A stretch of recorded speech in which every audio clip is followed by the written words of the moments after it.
तर कसे काय म्हणजे तुम्ही कसे आहे सर्व मस्त मजेत. तर मी आज गेले होते फायनली मस्जिद बंदरला आणि ते पण कशासाठी माझे पप्पा शिर्डीला जाणार आहे त्यासाठी आम्ही घेणार होतो पत्रावळ्या आणि ग्लास. ते पण कशासाठी जे पायी प्रवासी जातात शिर्डीला 9 ते 8 दिवस त्यांच्यासाठी आम्ही काहीतरी तिथून ती दुकानं चालू होतात. त्यानंतर आम्ही ते दुकानामध्ये ते सामान घेऊन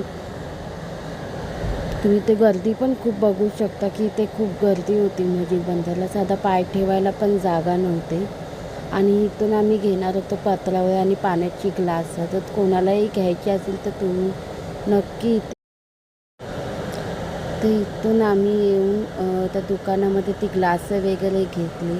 त्यानंतर आम्ही निघालो होतो खाण्यासाठी की आम्हाला खूप भूक लागली होती आणि ऊन पण खूप होतं. तर आम्ही मसाला डोसा असं खायचं ठरवलं. तर मसाला डोसा आम्ही फायनली खाऊन आम्ही निघालो थेट आमची घरी जाण्यासाठी.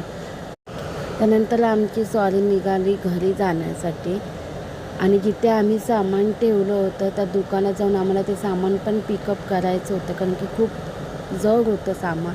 त्यानंतर मम्मीला आमच्यामध्येच आठवलं की आपल्या घरी एक छोटासा बाळ आहे, त्याला काहीतरी चणे वगैरे घेऊया खायला. तर तुम्ही बोलाल बाळ बाळ म्हणजे कोण, तर आमच्याकडे आहे पोपट.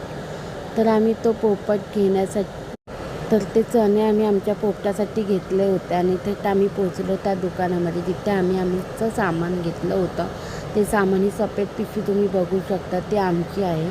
आणि आम्हाला लगेच फायनली ट्रेन भेटलं आणि आम्ही निघालो लगेच घरी जाण्यासाठी. तर तुम्हाला हा व्हिडिओ आवडला असेल तर नक्की चॅनलला लाईक सबस्क्राईब करायला विसरू नका. बाय.